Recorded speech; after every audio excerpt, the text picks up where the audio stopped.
Bismillahirrahmanirrahim. Assalamu alaikum, my dear students. Hope you all will be very fine. And you know very well we have started chapter number 14. Chapter number 3 का हमारा topic है वो है ways of movement of molecules. Right, आप लोगों को अगर chapter number 2 याद हो तो आपको याद होगा कि हम लोगों ने ओवरऑल व्यू लिया था कि पार्टिकल्स और सॉल्वेंट पार्टिकल्स बेसिकली वो हमारी सॉइल से हमारे रूट हेयर्स में या माइकोराइजा में मूव करते हैं और फिर वहाँ से वो एपिडर्मिस में मूव करेंगे, फिर वो कॉर्टेक्स में मूव कर जाते हैं. राइट, और देन वो एपिडर्मिस को क्रॉस करते हुए कहाँ पहुँच जाएंगे, जाइलम में, और फिर जाइलम से they will move into the stem and then to the leaves. But आज का हमारा टॉपिक ये है कि सबसे पहली बात हमें अंडरस्टैंड ये करनी चाहिए कि ये रास्ता तो हमें पता चल गया, लेकिन ये वाले पार्टिकल्स हमारे रूट हेयर्स में कैसे मूव करते हैं, या अगर वो रूट हेयर्स में मूव कर गए हैं तो फिर उनकी मूवमेंट सेल टू सेल कैसे होती है, या various part of the plant body में कैसे होती है, उनके कौन कौन से प्रोसेसेस इन्वॉल्व होते हैं. तो basically my address today is the processes that may be involved right in the movement of the particles. They may be the solute or the solvent.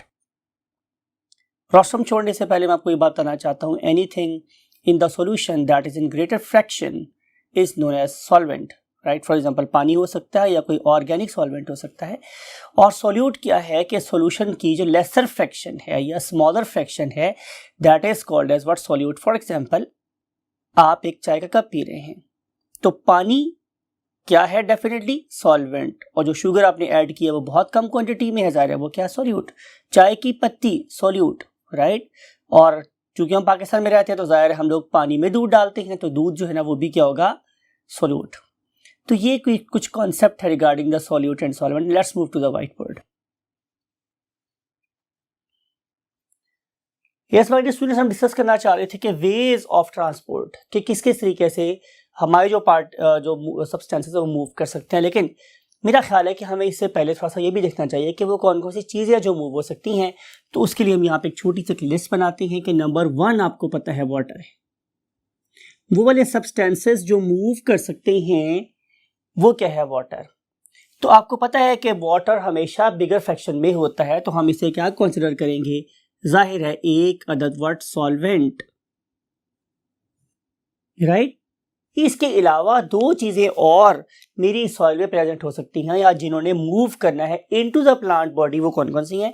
तो नंबर 2 इज इनऑर्गेनिक सब्सटेंसेस. जब मैं inorganic substances की बात करता हूं तो normally हम उन्हें एज आ फर्टिलाइजर ऐड करते हैं इनटू द सॉइल. और आपको पता है कि फर्टिलाइजर क्या है, कोई भी ऐसा nutrient of the plant that is going to increase the fertility or per acre yield of the crop is called as fertilizer. Right, तो हम 2 किस्म के फर्टिलाइजर यूज कर सकते हैं, उनमें से एक क्या है, इनऑर्गेनिक फर्टिलाइजर. सवाल ये है कि अगर मैं इनऑर्गेनिक फर्टिलाइजर को सॉइल में ऐड करता हूं तो बेसिकली यील्ड कैसे बढ़ती है. डेफिनेटली ये चीजें वो प्लांट की न्यूट्रिशन को कंप्लीट करती हैं. They are acting as, you can say, cofactors. They are acting as what, coenzymes. They are acting as activators. They are, you can say, usable elements in certain macromolecule formation. Something you know very well कि अगर मैं nitrogen की बात कर रहा हूँ तो nitrogen is very useful in the formation of proteins, in the formation of the chromosomes. तो if plant is suffering from deficiency of nitrogen तो जाहिर है ग्रोथ नहीं होगी. And you know very well कि अगर मैं मैग्नीशियम की बात करूँ, हमने चैप्टर नंबर 10 में पढ़ा था कि अगर मेरे पास मैग्नीशियम नहीं होगा तो क्या होगा. यू नो वेरी वेल कि मेरे प्लांट के अंदर फोटोसिंथेसिस का प्रोसेस नहीं हो सकता, बिकॉज कि मेरे प्लांट बॉडी में क्लोरोफिल नहीं बनेगा. तो ये सारी की सारी चीज़ों को ऑप्टिमाइज करने के लिए कि हमारा प्लांट अपनी फुल स्विंग में, फुल जीर एंड जेस्ट में ग्रो कर सकता हो, मुझे सब की सब चीज़ें प्रोवाइड करनी है. Right, CO2, water, inorganic nutrients, organic nutrients, and this and that. Right, when all enzymes are working in full, you can say, swing, तो तभी मेरी यील्ड क्या होगी, मैक्सिमम होगी. तो हम यहाँ बात करेंगे कि इनऑर्गेनिक सब्सटेंसेस में क्या क्या शामिल हो सकता है. इनऑर्गेनिक सब्सटेंसेस में student sodium, then potassium. I don't want to mention the charges, you know very well कि Na+1 होता है, पोटासियम +1 होता है, देन कैल्शियम +2 होता है. राइट, फॉर एग्जाम्पल मैं अमोनियम की बात करूँ तो NH4+1 होता है, you know all this stuff, it is chemistry. फिर मैं बात करूँ तो हमारे पास सल्फर भी चाहिए होता है हम लोगों को, हमें फॉस्फेट्स चाहिए होते हैं, PO4 फॉस्फेट्स हमें चाहिए होते हैं। देन हमें कॉपर चाहिए होता है, हमें जिंक चाहिए होता है, मैग्नीशियम चाहिए होता है, तो ऑल दिस स्टफ। अभी इसका मतलब ये नहीं है कि मैंने प्लांट की सारी जो इसेंशियल्स हैं उनको यहाँ लिख दिया है, no, still many more to go. लेकिन मैंने सब बताया कि ये वो चीज़ें हैं जिनका ताल्लुक हमारी inorganic nutrition of the plant के साथ होता है, and many more still, right. और अब हम तीसरी कैटेगरी लिखने वाले हैं जिसको डेलिबरेटली ब्लैक से लिख रहा हूँ, और वो क्या है मेरे पास, जाहिर है ऑर्गेनिक।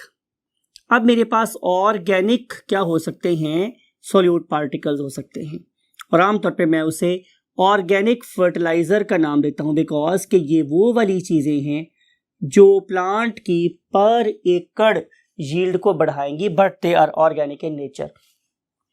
अब अगर मैं इन ऑर्गेनिक सब्सटेंसेस के सोर्स की बात करूं तो क्या हो सकता है, नंबर 1 इज एनिमल एक्सक्रीटा। जब मैं वर्ड यूज करता हूं एक्सक्रीटा, इसका मतलब होता है कि product of excretion. It may be the faecal matter means the stool, और it may be the urine, right.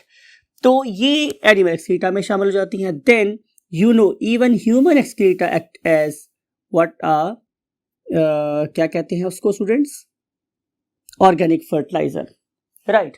Then अगर मैं नेक्स्ट अगली बात करूं तो आप लोगों को ये पता है कि हमने कॉम्पोस्ट का नाम सुन रखा है, right, compost, and then slurry. These are all examples of organic fertilisers, right. तो ये सारी की सारी चीजें ऑर्गेनिक है, ये इनऑर्गेनिक है, और ये मेरे पास वाटर है।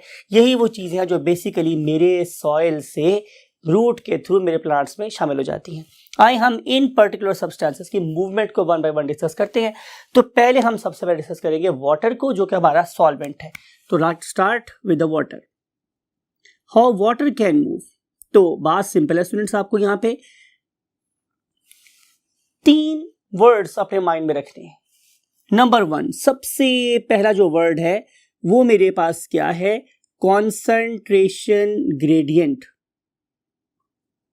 राइट। यानी कि वाटर हमेशा हायर कॉन्सेंट्रेशन से लो कॉन्सेंट्रेशन में मूव करता है। यू नो वेरी वेल, बहुत बार डिस्कस हुआ आप लोगों के साथ कि चीजें हमेशा उस पर्टिकुलर सब्सटेंस की हायर कॉन्सेंट्रेशन से लोअर कॉन्सेंट्रेशन में मूव करती हैं।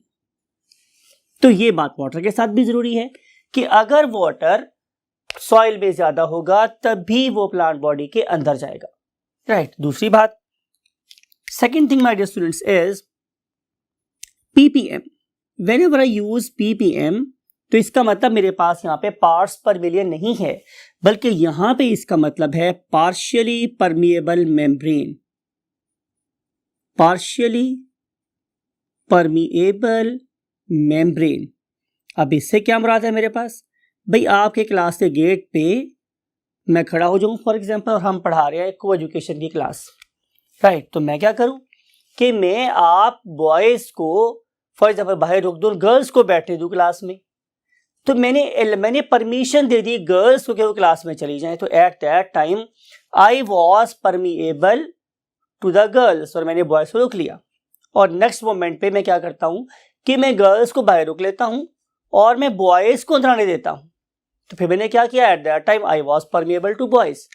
तो वो एक ऐसी मेम्ब्रेन जो मॉलिक्यूल को सिलेक्ट कर सकती हो और उसके बाद कुछ मॉलिक्यूल्स को जाने दे और कुछ मॉलिक्यूल्स को ना जाने दे, उसे हम क्या बोलते हैं, पार्शियली परमिएबल मेम्ब्रेन, राइट। कि तो इसका मतलब मेरे पास ये होगा कि movement of the water molecules from a region of higher concentration to a region of lower concentration across a partially permeable membrane is called as a phenomena. We name it as what? Osmosis. तो इसका मतलब ये होगा कि water हमेशा osmosis के through diffuse करता है, राइट। दोबारा से एक्सप्लेन करो डिफ्यूजन क्या होती है, मूवमेंट ऑफ वाटर मॉलिक्यूल्स। ये याद रखना है कि जब भी आप लोगों ने वाटर को मूव करवाना है तो उसमें हमेशा ऑस्मोसिस इन्वॉल्व होती है, डिफ्यूजन नहीं इन्वॉल्व होगी, पर्टिकुलरली जब मैं सेल के अंदर दाखिले की बात कर रहा हूं।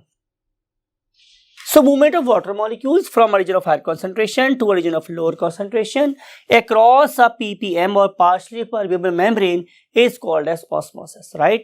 इसका मतलब ये होगा कि पानी हमेशा रूट से मूव करेगा towards root hair. Look at this, ये मेरे पास एक रूट हेयर है फॉर एग्जांपल, राइट? और ये मेरे पास क्या है? Soil particles. These are soil particles. तो इन सॉइल पार्टिकल्स के ऊपर एक बहुत ही फाइन से थिन फिल्म के तौर पे क्या प्रेजेंट है? वाटर. और ये वाला वाटर अब क्या करेगा? ये वाटर यहां से मूव करेगा इस रूट हेयर के अंदर. तो आपको पता है रूट हेयर के बाहर क्या प्रेजेंट होती है? जाहिर है पार्शियली परमेबल मेम्ब्रेन. तो वाटर हमेशा इस पर्टिकुलर सॉइल से इस रूट हेयर के अंदर मूव करेगा. सवाल ये है कि इस पर्टिकुलर पॉइंट पे मींस इस पर्टिकुलर पॉइंट पे या इस पर्टिकुलर पॉइंट पे या इस पर्टिकुलर पॉइंट पे कॉन्सेंट्रेशन ऑफ वाटर हमेशा कम क्यों रहती है? बिकॉज कि इस पर्टिकुलर पॉइंट पे water is readily taken up by the root hairs. तो अगर मिसाल के तौर पे यहाँ पे 20 है और यहाँ पर 10, तो वाटर हमेशा 20 से 10 की तरफ मूव करेगा. और अगर यहाँ पे 20 और यहाँ पे 40 है तो वाटर हमेशा 40 से 20 की तरफ मूव करेगा. तो वाटर हमेशा हायर कॉन्सेंट्रेशन से लो कॉन्सेंट्रेशन की तरफ मूव करेगा. इवेंचुअली कि वो हमारी रूट हेयर्स के पास पहुंच जाएगा, वहां पे आ जाएगी मेम्ब्रेन, और वो उस मेम्ब्रेन में से पास होने के बाद रूट हेयर का पार्ट बन जाएगा. And then its journey will start towards the centre. ये कभी भी ऑपोजिट डायरेक्शन में नहीं हो सकती, इसलिए कि उस तरफ वाटर कंज्यूम नहीं हो रहा. वाटर ने हमेशा लो हायर से लो की तरफ जाना है. तो यहाँ पे अगर आप कंपेयर करूं वाटर के पोटेंशियल को या वाटर की क्वांटिटी को, तो वो लीस्ट है. यहाँ पे और ज्यादा है, यहाँ पे और ज्यादा है, यहाँ पे मैक्सिमम है. इसलिए वाटर हमेशा peripheral part of the root hair से toward the centre part of root hair हमेशा मूव करता है. इसका मतलब ये होगा कि movement of water molecule is always from the distal part towards the proximal part. ठीक है, distal end of the root hair में वाटर पोटेंशियल ज्यादा है और जो proximal end of the root hair है उसमें वाटर पोटेंशियल कम है. तो वाटर हमेशा इस तरह से मूव करेगा टुवर्ड्स द रूट. ठीक है माय डियर स्टूडेंट्स, तो ये तो हो गई बात हमारे वाटर की मूवमेंट की. अब हम बात करते हैं इन दो चीजों की, जिनमें से एक मेरे पास क्या इनऑर्गेनिक सॉल्यूट्स और दूसरे मेरे पास कैसे हैं स्टूडेंट्स? Organic solutes. तो इस पर्पस के लिए let's move to the second you can say column of the board, right? Yes, look at this. हम ऐसे करते हैं कि हम लोग यहाँ पे हेडिंग बनाते हैं सॉल्यूट पार्टिकल्स की. अब हम लोगों ने सॉल्यूट पार्टिकल्स की बात करनी है, राइट? तो मेरे पास सॉल्यूट पार्टिकल्स दो तरीके से मूव कर सकते हैं. उनमें से एक का नाम मेरे पास क्या है? Passive movement. और जब मैं पैसिव मूवमेंट की बात करूंगा तो आपको क्या याद रखना है? Very important thing, that is no usages of ATP. इसके अंदर एटीपी हरगिज भी इस्तेमाल नहीं होती. लेकिन दूसरा वे मेरे पास कौन सा है? Active transport. ठीक है, और जब मॉलिक्यूल्स एक्टिवली मूव कर रहे हैं तो इसका मतलब ये है कि उनकी मूवमेंट में we have to use delta E. हमें एनर्जी इस्तेमाल करनी है. इट मीन्स कि there is an effective usage of ATP, राइट? इसमें हम ATP को यूज कर रहे हैं. तो जिसमें ATP इस्तेमाल होगी वो एक्टिव ट्रांसपोर्ट और जिसमें ATP इस्तेमाल नहीं होगी वो क्या कहलाएगी? Passive transport. अब सम टाइम ऐसा होता है कि हम आप लोगों से क्वेश्चन में पूछते ही हैं कि right a note on passive transport. तो उस वक्त जाहिर है कि आप लोगों ने अपनी अक्ले सलीम को इस्तेमाल करना है और इस्तेमाल करने के बाद ये बताना है, ये लिखना है कि इसमें एटीपी इस्तेमाल नहीं होती. और वो सारे के सारे प्रोसेसेस जिसमें एटीपी इस्तेमाल होती है उसको अटेम्प्ट करते हुए लिखना भी नहीं है. जब आप लोग क्वेश्चन अटेम्प्ट कर रहे हैं तो हमने ये भी देखना होता है, बीइंग यू कैन से योर जज, कि whether you can perceive the question और नॉट. आपको ये वाली बात भी समझ आ रही है या आपने सिर्फ एक रट्टा मारा हुआ है कि यहां से लेके यहां तक हमने इसमें आंसर लिख देना है? No, you have to be very focus कि इस टाइम पे मेरे से क्वेश्चन सिर्फ पूछा जा रहा है पैसिव ट्रांसपोर्ट के बारे में, तो उस टाइम पे मैंने एक्टिव ट्रांसपोर्ट को डिस्कस ही नहीं करना. Why I should waste the time, why I should waste my energies if it is not being asked the question, right? So अगर आपको क्वेश्चन आता है पैसिव ट्रांसपोर्ट का तो आपने सिर्फ और सिर्फ ये वाले दो मेथड लिखने.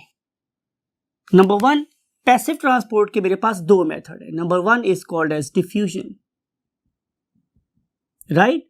और पैसिव ट्रांसपोर्ट का जो दूसरा वे है मेरे पास, that is called as facilitated diffusion.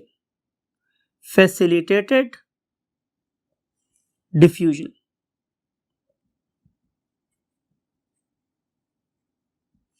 Right.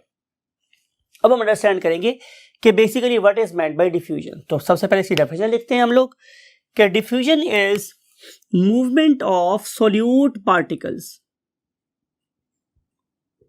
It is movement of solute particles. ये इंपॉर्टेंट बात है, ठीक है. अब हमने वाटर की बात नहीं करनी, अपने सोल्यूट की बात की, शुगर की बात की, सोडियम की बात की, नाइट्रेट्स की बात की, उन्होंने फॉस्फेट्स की बात की, सल्फेट को बात की, मैग्नीशियम को डिस्कस किया, राइट. तो ये सारी की सारी चीजें किसकी है? Movement of solute particles. Definitely with the gradient. एक मैं वर्ड यूज कर रहा हूं, विद द ग्रेडियंट. इसका मतलब ये है, बिल्कुल वेरी राइट. अब मुझे एक आवाज यहां से क्लास में आई कि that is from region of higher concentration to lower concentration. तो बिल्कुल यही बात है. विद द ग्रेडियंट का मतलब है कि from a region of higher concentration to a region of lower concentration, right. हमने हायर कॉन्सेंट्रेशन में लो में मूव करना है. मिसाल के तौर पे कि अगर आप लाहौर में हैं या लाहौर में कभी आप आए हों तो आपने देखा होगा यहाँ पे एक नहर बह रही है. लास्ट सेक्शन में मैंने ये बात की थी कि आपके पास एक वो ट्यूब है, फॉर एग्जांपल, या आपके पास जैसे एक स्विमिंग बैट है, तो आप स्विमिंग बैट को नहर के अंदर फेंकें और आप पानी के साथ साथ बहते चले जाएंगे, राइट. और इस वाले केस में आपने बिल्कुल भी कोई पैडलिंग नहीं की, आपने कोई ओरिंग नहीं की, आपने कोई चप्पू नहीं चलाया, आपने कोई हाथ नहीं मारे और आप पानी के साथ बहते हुए चले जा रहे हैं. तो इस वाले केस में नो यूज ऑफ एनर्जी. तो जब हमारे पास यूज ऑफ एनर्जी नहीं होगा और हम मूव कर रहे होंगे तो इसे हम क्या बोलेंगे कि ये विद ग्रेडियंट है. आपको पता है कि नहर की एक साइड ऊंची होती है, नहर की एक साइड नीची होती है, तो पानी हमेशा बुलंदी से पस्ती की तरफ मूव करेगा और उसके साथ साथ उस स्विमिंग बैट के ऊपर लेटे हुए आप भी मूव कर रहे हैं. तो ये मूवमेंट कैसी होगी? पैसिव मूवमेंट होगी, राइट. तो movement of the solute particles with gradient is called as what? Diffusion. अब देखें कि लास्ट वाले बोर्ड में मैंने वर्ड यूज किया था अक्रॉस पीपीएम. इस वाले केस में हमने कोई ऐसा वर्ड यूज नहीं किया कि अक्रॉस पार्शियली पर ppm, nothing like that. So movement of solute particles from a region of higher concentration to a region of lower concentration is called as diffusion. अब इस वाले केस में आपने जो बात और याद रखनी है वो ये है कि डिफ्यूजन किस किस मीडियम में हो सकती है. तो अगर आप प्लांट बायोलॉजी पढ़ रहे हैं और आप लोग प्लांट फिजियोलॉजी डिस्कस कर रहे हैं तो आप लोगों को पता होना चाहिए कि हम गैस मूवमेंट डिस्कस कर सकते हैं, हम लोग किसी गैस पार्टिकल की लिक्विड में मूवमेंट स्टडी कर सकते हैं, हम किसी लिक्विड की लिक्विड में मूवमेंट स्टडी कर सकते हैं और किसी लिक्विड की किसी गैस में मूवमेंट को स्टडी कर सकते हैं. एग्जांपल्स आप खुद सोचिएगा, राइट. तो ये सारे के सारे मीडियम्स हैं. इस पर्टिकुलर मीडियम का डिफ्यूजन के रेट पे बहुत इफेक्ट होता है. यू नो वेरी वेल कि अगर मैं आपसे ये कहूं कि आप जमीन पे भागें तो आप बड़ी आसानी से भाग लेंगे, लेकिन अगर मैं आपको सिर्फ 3 या 4 फुट गहरे स्विमिंग पूल में कहूं कि आप इसमें भागें तो आपको बहुत डिफिकल्टी फेस करना पड़ेगी. तो same is the case here कि वो मॉलिक्यूल्स जो एयर में बहुत आसानी से मूव कर सकते हैं वो पानी के अंदर बहुत मुश्किल से मूव करते हैं. अगर आप लोगों को चैप्टर नंबर 13 याद हो तो उसके अंदर भी हमने ये वाली बात की थी कि जो मूवमेंट ऑफ गैसेस है उनकी मूवमेंट बहुत ईजियर है in a rare medium, in a lighter medium as compare to the movement of gases in water और डेंसर मीडियम. तो मीडियम का बहुत इफेक्ट होता है डिफ्यूजन के रेट को डिटरमाइन करने के लिए. फिर उसके बाद जो फैक्टर इस डिफ्यूजन को मॉनिटर कर सकता है, गवर्न कर सकता है, वो क्या है स्टूडेंट्स? Surface area. अगर आपके पास सरफेस एरिया ज्यादा है तो जाहिर है एक्सचेंज का या मूवमेंट का रेट ज्यादा होगा और अगर रेट सरफेस एरिया कम हुआ तो मूवमेंट का रेट भी कम हो जाएगा. अब देखना यह है कि जो हमारी डिफ्यूजन है पार्टिकल्स की उसका रेट या उसकी मूवमेंट किस चीज पे डिपेंड नहीं करती, राइट. तो आंसर है कि this particular rate of diffusion is independent, बिल्कुल आजाद है, इज इंडिपेंडेंट ऑफ. ये इंपॉर्टेंट बात आप लोगों ने इस पर्टिकुलर वर्ड को अंडरलाइन कर लेना है. लाइन को अंडरलाइन कर देना है, ठीक है, और इस बात को अपने माइंड में भी रखना है बिकॉज कि मुमकिन है यही वो नंबर हो जो आप लोगों को मेडिकल कॉलेज में ले जाए। तो डिफ्यूजन या rate of diffusion is independent of two things. Number one, water. जरूरी नहीं है कि कोई चीज वाटर में सॉल्युबल है तो वो बहुत तेजी से मूव करेगी, हर चीज उसका निसार इस बात के ऊपर नहीं है। सो movement of solute particle is independent of the water potential, उस बिल्कुल उससे आजाद होती है। और दूसरी बात है कि movement of the other solute particles, हम ये कहना चाह रहे हैं कि आमतौर पे जो पार्टिकल्स हैं वो उनका अपना अपना रेट होता है, उनका दूसरे पार्टिकल्स की मूवमेंट के ऊपर कोई इन्हिसार नहीं होता, राइट। तो movement of solute particles is independent of the movement of water and movement of the other particles. However movement of the molecules depends upon concentration gradient, medium, surface area, and then lastly we want to discuss what the temperature. एक और factor जो यहाँ पे affect कर सकता है वो क्या होता है, टेम्परेचर। आपको पता है कि अगर मेरे पास टेम्परेचर ज्यादा होगा तो मॉलिक्यूल्स की एवरेज किनेटिक एनर्जी ज्यादा हो जाएगी, because you know very well, आपने केमिस्ट्री में पढ़ रखा होगा कि average means half mv square is directly proportional to the temperature. तो जितना टेम्परेचर ज्यादा होगा उतनी ही ज्यादा मॉलिक्यूल्स की मूवमेंट होगी, और जितने मॉलिक्यूल की मूवमेंट ज्यादा होगी ज़ाहिर है उस जो मूवमेंट का रेट है वो भी हो जाएगा, ज्यादा हो जाएगा। So half mv square is directly proportional to the temperature and temperature is directly proportional to the rate of diffusion. तो चार चीजें जो हैं वो क्या कर रही हैं, वाटर सॉल्यूट पार्टिकल्स की मूवमेंट को अफेक्ट करती हैं, और दो चीजें ऐसी हैं जो अफेक्ट नहीं करती। ये चीज आपने माइंड में जरूर याद रखनी है, राइट। अब हम चलते हैं last point that is called as what, facilitated diffusion. What is meant by the term facility. अगर आपको फैसिलिटी का मतलब पता हो तो आपको पता है उसका मतलब होता है सहूलत। फैसिलिटी का मतलब होता है सहूलत, ठीक है। मिसाल के तौर पे कि अगर सर्दियां हों तो आप आम जो पानी है हमारे टैप्स में आने वाला आप उससे भी नहा सकते हैं, लेकिन अगर आप लोगों के पास फैसिलिटी हो गीज़र की तो डेफिनेटली आप क्या करेंगे कि आप गीज़र के पानी से नीम गर्म पानी से नहाना पसंद करेंगे। तो आपको एक फैसिलिटी मिल गई, एक एडिशनल चीज़ मिल गई। अब अपनी बात ये की है कि बेसिकली आप लोगों ने स्टडी डिफ्यूजन को ही करना है, आपने अब भी मूवमेंट ऑफ सॉल्यूट पार्टिकल्स को ही देखना है। It is the movement of solute particles, इसमें कोई दूसरी राय नहीं है कि अब भी हम लोगों ने सॉल्यूट पार्टिकल्स की मूवमेंट को ही देखना है लाइक डिफ्यूजन। लेकिन अब हम लोगों ने एक सहूलतकार का फायदा लेना है। वो सहूलतकार कौन है? Definitely a facilitator.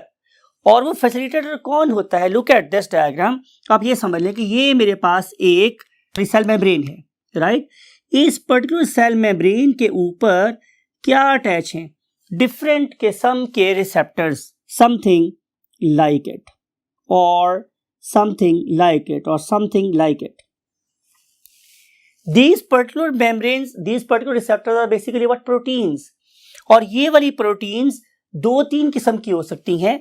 Mean to से कि एक्सट्रिंसिक प्रोटीन हो सकती है। एक्सट्रिंसिक का मतलब होता है जो किसी सेल की सरफेस के बाहर लगी हुई, और दूसरे को मैं बोल रहा हूं ट्रांस प्रोटीन। मुमकिन है ये ऐसी प्रोटीन हो जो सेल मेम्ब्रेन के आर पार गुजरी हो। And last one is intrinsic protein. मुमकिन है ये वो प्रोटीन हो कि जो सेल मेम्ब्रेन की तली साइड पर लगी हुई है, और ये भी हो सकता है कि ये तीनों प्रोटीन आपस में मिलकर काम कर रही हो किसी एक पार्टिकल्स की मूवमेंट के लिए। तो हम बात ये कर रहे हैं कि फैसिलिटेटर कौन है, सहूलतकार कौन है, जो बेसिकली इस पर्टिकुलर मूवमेंट को आसानी या ईज प्रोवाइड कर रहा है। इसको यूं भी समझ लेते हैं। मुमकिन है आपके पास एक टीवी या एलसीडी रखने के लिए एक टेबल हो, राइट। आप वो टेबल उठा के लेके जाना चाह रहे हो for example the first floor. ऐसा भी हो सकता है कि जो टेबल को ड्रॉप करने वाला बंदा है वो एक ही हो। वो क्या छोटी सी टेबल है तो कोई बात नहीं, मैं अकेला भी उसको उठा के लेके जा सकता हूँ। लेकिन इससे आपके घर में एक और बंदा भी खड़ा हुआ है या मजदूर भी खड़ा हुआ है, तो आप कहते हैं यार ऐसे करो, इस साथ मिलकर टेबल ऊपर छोड़ आओ। तो टेबल ने पहले भी चले जाना था, लेकिन दूसरे बंदे की प्रेजेंस में जो टेबल के ऊपर जाने की ईज है वो बढ़ गई, रफ्तार बढ़ गई, एनर्जी कम इस्तेमाल हुई और उसको डैमेज होने का रेट भी कम हो गया। तो ऐसे ही अगर दो तीन बंदे काम को डिवाइड करें या मिलके करें तो काम आसान हो जाता है। यही वाला काम यहाँ पे हो रहा है कि हमारी ये वाली प्रोटीन्स जो सेल की मेम्ब्रेन पे अटैच हैं वो उन मॉलिक्यूल्स को एक easy escape, easy way, easy channel देती हैं, क्विकर चैनल देती हैं, सेफर चैनल देती हैं to move from the outside of the cell to the inside of the cell. Right. तो इन पर्टिकुलर प्रोटीन्स को कि जो पार्टिकल्स की इनसाइड मूवमेंट को फैसिलिटेट करती हैं क्या कहलाती हैं? फैसिलिटेटर्स। और मूवमेंट कहलाती है फैसिलिटेटेड डिफ्यूजन। क्या कहती है students? Facilitated diffusion. Movement of the solute particles, ठीक है, into the cells or out of the cells with the help of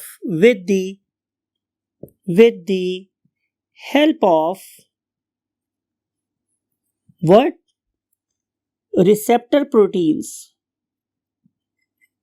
With the help of receptor proteins. चलिए मैं आपको एक तरीके से और समझाता हूं।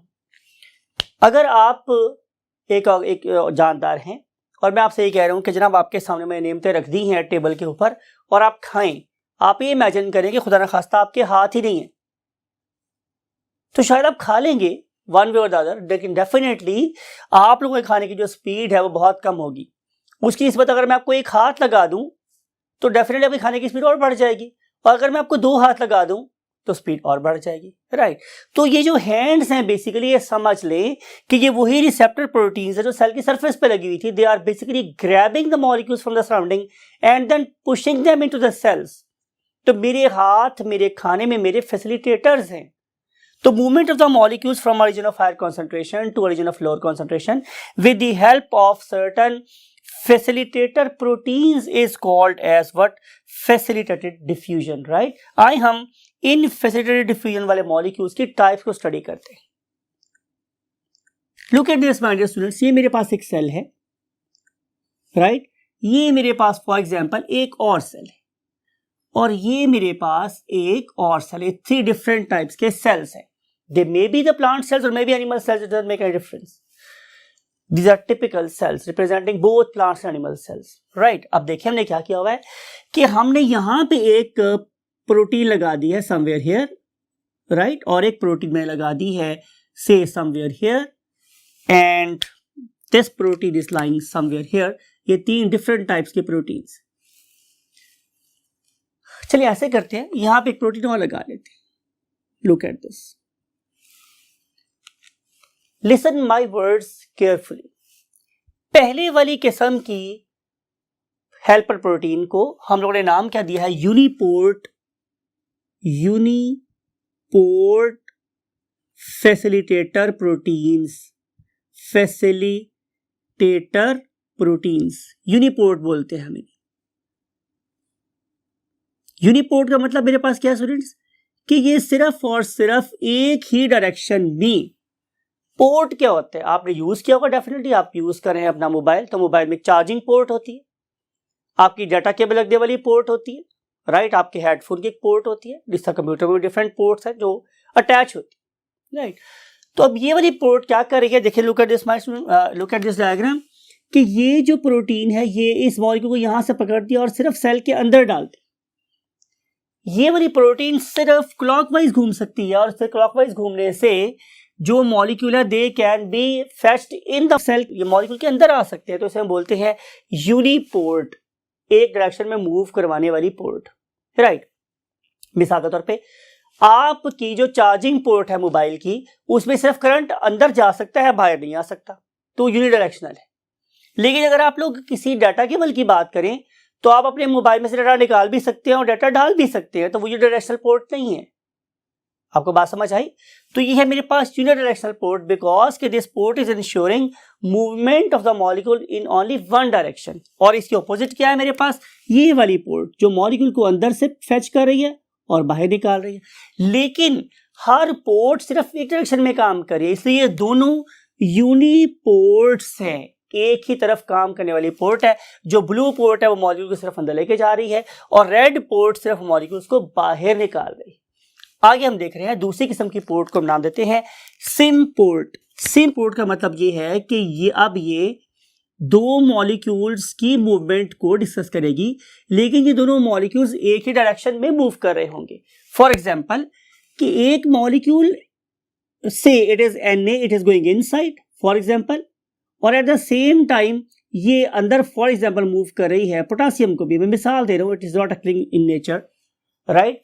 तो अब ये वाली पोर्ट जब घूमेगी तो ये एक ही डायरेक्शन में दो डिफरेंट स्पीशीज के मॉलिक्यूल्स को मूव करवाएगी। अगर ऐसा हो तो ये वाली एक पोर्ट एक ही वक्त में दो सिमिलर चार्जेस को मूव करेगी, तो हम इसे क्या बोलेंगे, सिम्प्लास्ट पोर्ट। ठीक है, राइट। अब हम चलते हैं आखिरी टाइप की पोर्ट को, जिसे हम बोलते हैं एंटी पोर्ट। अब एंटी पोर्ट का मतलब क्या है? एंटी का मतलब होता है ओपोजिट डायरेक्शन में। अब पोर्ट मेरे पास एक है, लेकिन ये वाली पोर्ट दो डिफरेंट किस्म के मॉलिक्यूल्स को ओपोजिट डायरेक्शन में मूव करवा रही है, राइट। फॉर एग्जांपल कि जब ये वाली पोर्ट मूव कर रही है, ये वाली पोर्ट, तो इसके इस तरफ चलने से कोई मॉलिक्यूल अंदर मूव कर रहा है, राइट। और जब यही वाली पोर्ट या मॉलिक्यूल जब घूमेगा तो इस तरफ से ये किसी मॉलिक्यूल को बाहर भी निकाल रही। Now one and of the port is importing one species and other and of the port is exporting other species. तो इस किस्म की जो मूवमेंट है या इस किस्म की जो पोर्ट है, इस किस्म की फैसिलिटेटेड प्रोटीन्स जो हैं, these are called as what, antiports, right. अब देखना ये है कि इन तीनों किस्म की पोर्ट्स को कौन कौन से फैक्टर अफेक्ट कर सकते हैं। तो लिख रहे हैं हम लोग factors affecting what, facilitated diffusion, ये हम स्टडी करेंगे। तो सबसे पहले जाहिर है इसमें क्या चीज शामिल होगी my dear students. Number 1, nature of solute particle, यानी कि हर एक सॉल्यूट पार्टिकल के लिए एक स्पेसिफिक किस्म की पोर्ट को ही मुंतखब करती है नेचर, राइट। नंबर टू मेरे पास क्या है, नेचर ऑफ पोर्ट, कि आपके पास कौन सी पोर्ट है, वो यूनिपोर्ट है, सिम पोर्ट है, एंटी पोर्ट है, वो क्या है। Number three is number of ports, number कि जो सी भी पोर्ट मैं इस्तेमाल कर रहा हूं उसकी तादाद कितनी है। भाई जाहिर है अगर आप लोगों के पास पोर्ट्स ज्यादा होंगी तो ज्यादा तेजी से मॉलिक्यूल मूव करेंगे, और अगर पोर्ट्स कम हुई तो मॉलिक्यूल्स कम स्पीड से मूव करेंगे, right. And then number 4 is surface area,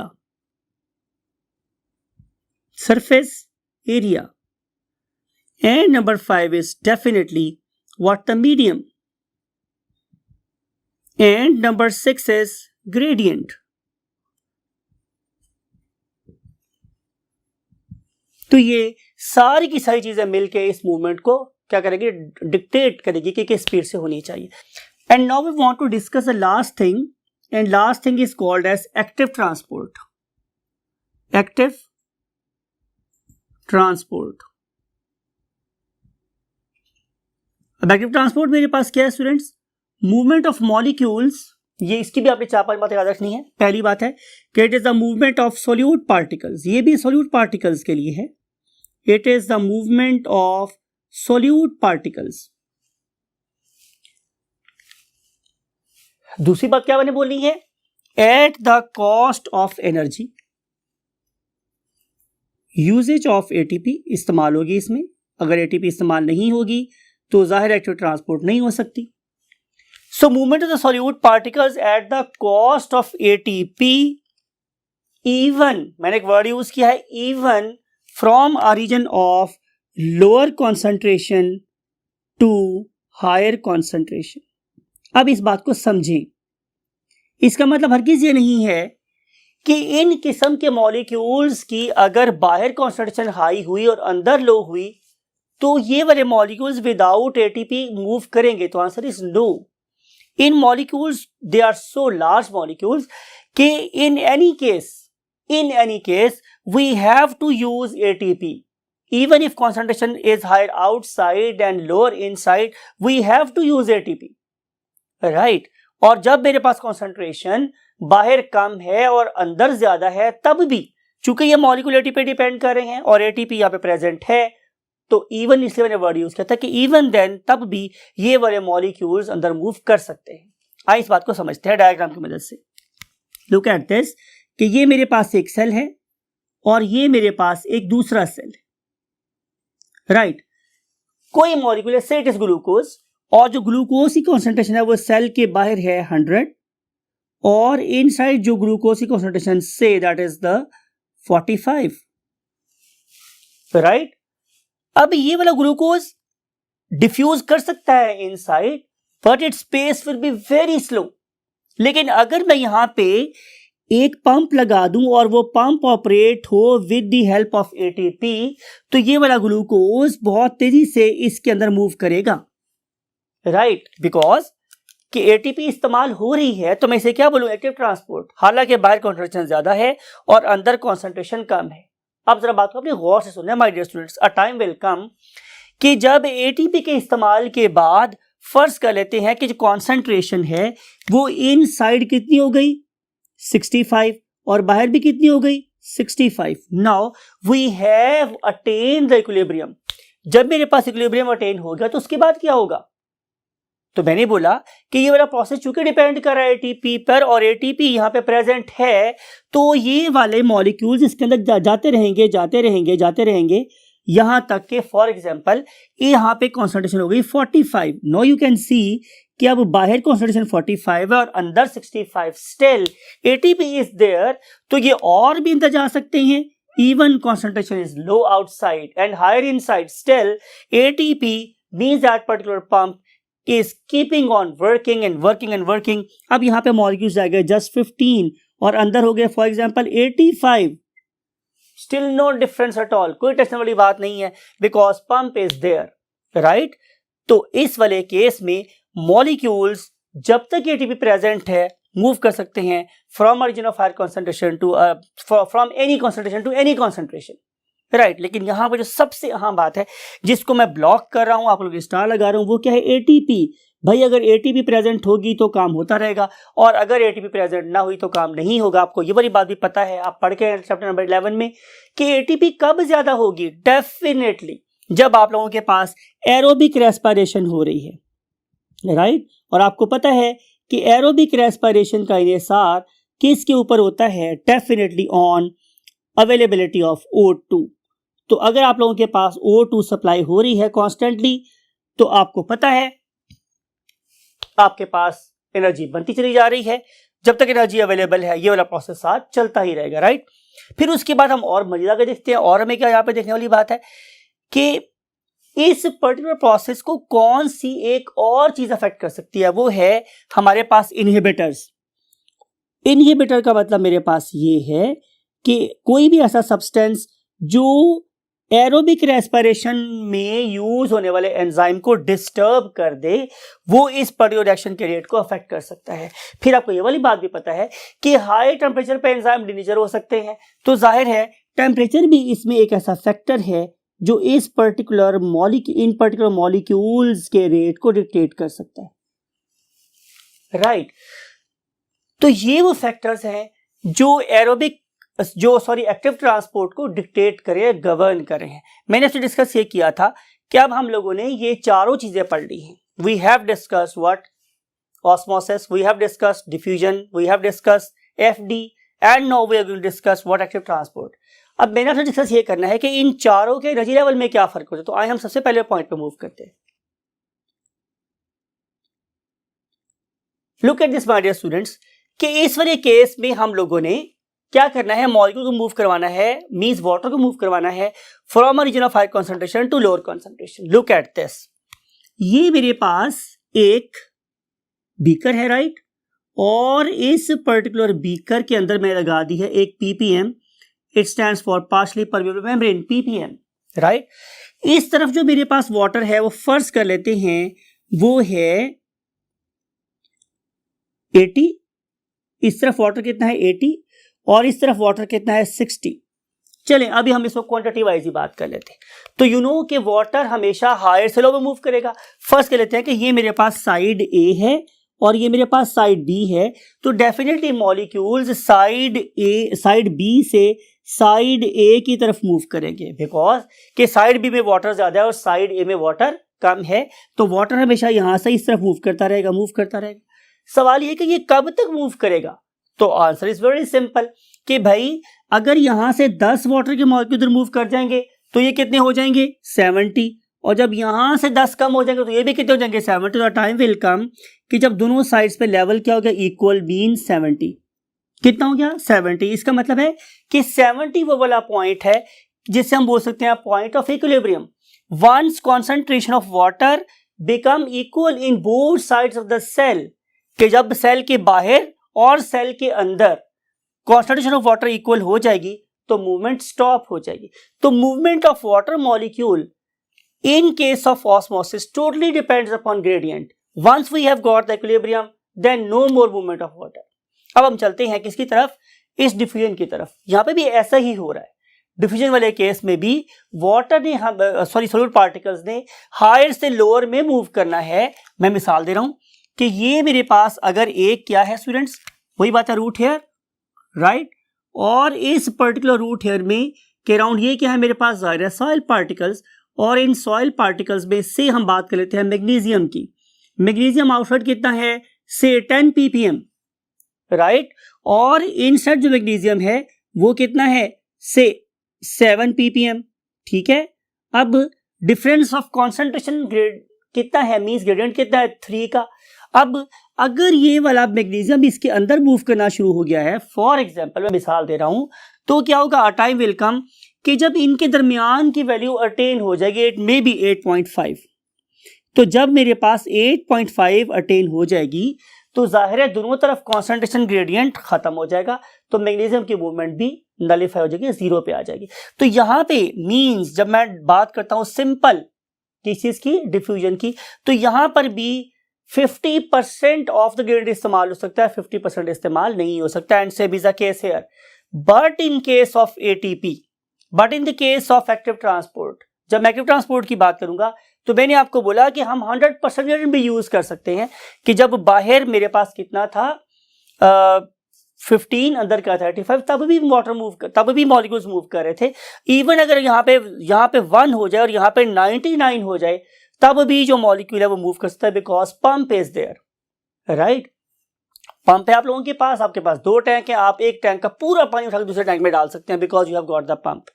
तो जो एफिशिएंसी वाइज सबसे इफेक्टिव जो वे है वो मेरे पास क्या, एक्टिव ट्रांसपोर्ट, और जो सबसे मतलब लीस्ट एफिशिएंट है वो ज़ाहिर मेरे पास पैसिव वेज है। लेकिन उसका एडवांटेज क्या है कि भाई आपके पास एनर्जी है या नहीं है, आपके प्लांट को सब्सटेंस अवेलेबल हो सकता है।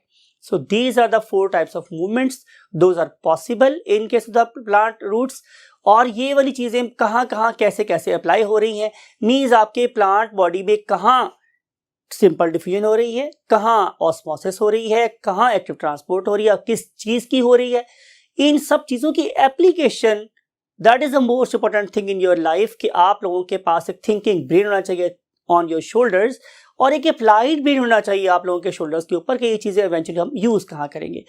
इन सब बातों को अंडरस्टैंड करने के लिए wait till next lecture, and I always say take very good care of your great parents and yourself, distribute happiness around you, and always be polite to one another. Allah Hafiz.